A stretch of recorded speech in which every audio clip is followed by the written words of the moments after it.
Hi there, this is Steve. Welcome back.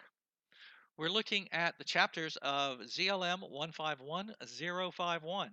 Previously, we have looked at the character profile for Bobby Calhoun, who is the narrator in part one, and we've also looked at chapter one, where they're going out to a crime scene, and at the end of the chapter, they find out that actually four controversial police who were accused of killing people, unjustified police killings, were murdered that night.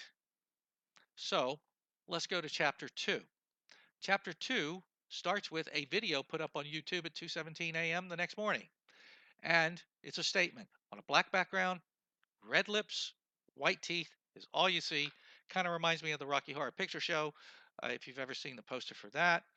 But the statement has to be really it's got to be really good.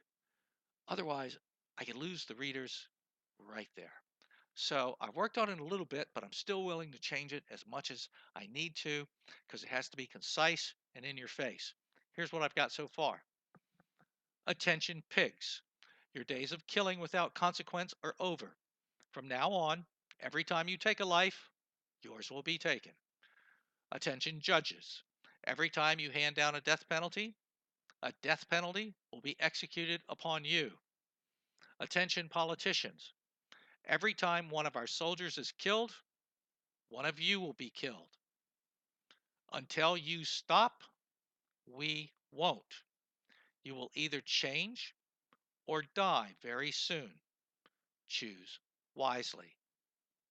Now that's it for the statement from the group. At the bottom of the screen is an identifier, ZLM 151051.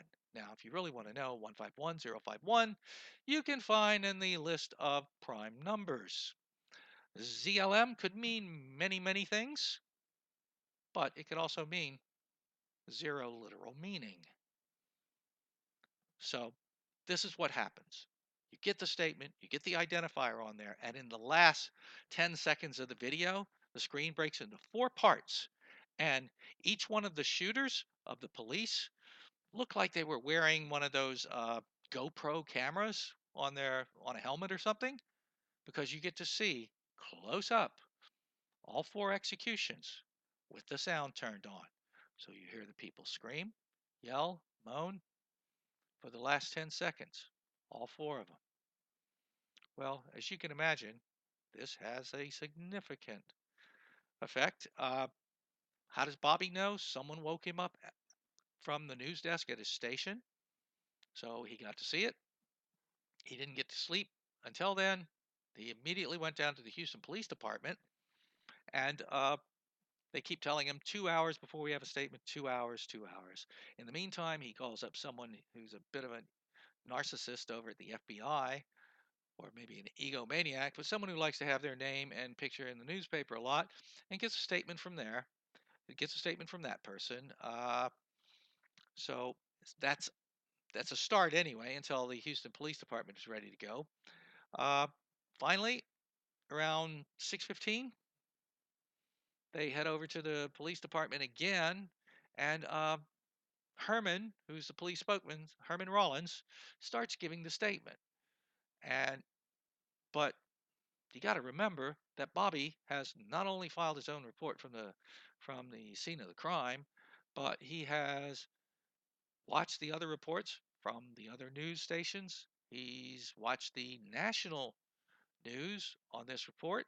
And here's Herman Rollins up there using a lot of words, not providing very much information at all. And quite frankly, it just, Bobby kind of loses his temper and he becomes a dick.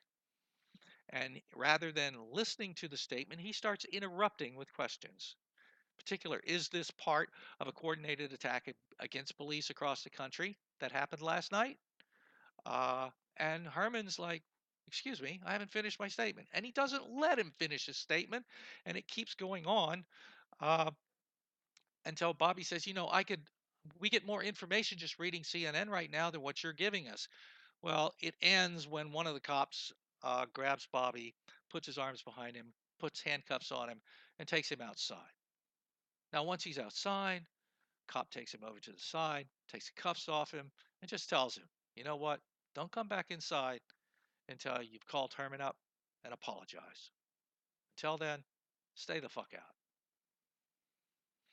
So, and this is kind of uncharacteristic for Bobby because Bobby's fairly cautious. He's tired, it's late, or it's actually early morning. He's been up most of the night. He's pretty darn tired, and this guy's just wasting his time. So, after that, uh, he actually likes Herman. And after that, he runs into his friend Perry Addison, and Perry's father called him up and made him come down there. And the two guys are friends. Bobby starts teasing Perry about living at home with his parents, even though he's in his 20s. And uh, Perry just lets him know that, hey, it's a 15,000 square foot house. He has his own private pool. He has his own wing of the house, and he has a choice of 6 cars to drive. So, yeah, he's going to live at home with his parents as long as he can. Monica calls. They're having a chat. And then after that,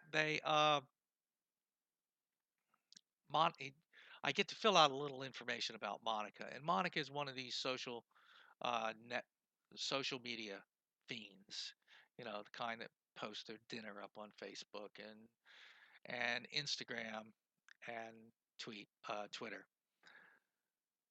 So anyway, Perry and Bobby start driving around the block. They're actually smoking a joint, and they have a discussion about the type of weed it is. It's actually UK cheese, which is actually a strain of cannabis that, if you ever get a chance to smoke, I highly suggest it. It's great stuff. Uh, and they talk about their friend, where they get the weed from. But Bobby and Perry buy it from a guy called Bernard. Bernard is a small grower, lives north of Houston. Bernard came back from Iraq with one less leg than he went over with, and he spent a couple of years strung out on prescription painkillers. And he was able to use cannabis as a mean to wean himself off the addiction. And as a result, he grows weed, and he's one of these strong advocates for cannabis legalization. But in the meantime, selling weed to just a handful of close friends helps Bernard supplement his disability checks. So Perry tells Bobby to go over and see Bernard when payday happens. So that's it. The chapter's pretty much done, except that when Perry finally leaves Bobby back at Bobby's TV news truck, Garland lets him know that he's received an email, a communique from ZLM 151051 in his email box.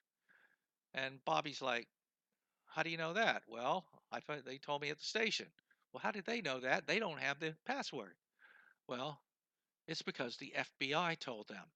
And the FBI's obviously, the chapter ends when Bobby finds out that the FBI has hacked his mailbox. He's going to find out later that it's his personal mailbox. Anyway, that's it for chapter 2. I hope you like it. If you do, give it a thumbs up, maybe even subscribe. And if you like it a lot, show up for chapter 3. I will put a link to Wattpad where you can find this down below. And thank you very much. Hey, if you don't like it, give it a thumbs down and tell me why it sucked. And if I agree with you, I'll change it, and that'll make me a better writer. So thanks a lot, no matter what. Have a good one. I'll talk to you later. Bye.